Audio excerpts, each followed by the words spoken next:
When you have a platform that reaches millions of people, it is your responsibility not to misinform people. And that's why Tomi Lahren is trash.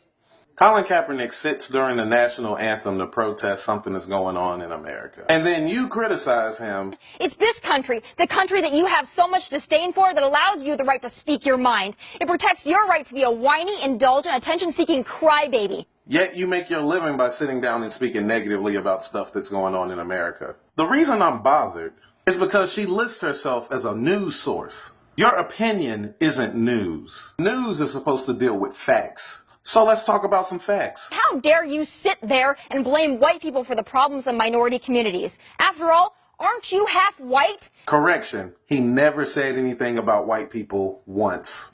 But here's the deal, Colin. I've got loved ones overseas right now fighting for your right to sit on a bench and bitch and moan about your perceived oppression while making $19 million a year to throw a ball. So show a little respect. Correction. He said that it's no disrespect to the military and he has people in his life fighting for this country and that it has nothing to do with them. What changed to make you so resentful of your country? Please tell me how you're oppressed. You do know that man never said that he was oppressed, right?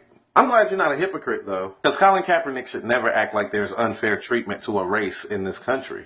We all know that you would never insinuate that this country is unfair to a group of people. Hell, welcome to America, where white people must walk on eggshells. Like I said, a fucking hypocrite.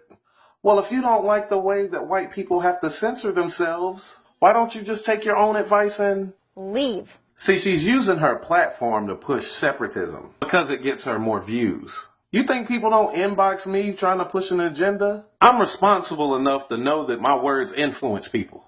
For example, when that dude from the Stanford swim team raped that girl and only got 6 months, there was quite a few black people that told me to make a video about it, telling me to say that if he was black, he would get more time. I could have pushed that video and made it seem like white privilege is the problem in America, but I was responsible enough to correct those people. The problem isn't that the black dude got 20 years. He was supposed to get 20 years for raping somebody. The Stanford swimmer who got 6 months, that's not an injustice to black people. That woman didn't get justice. So instead of worrying about Colin Kaepernick sitting, maybe research why he's sitting.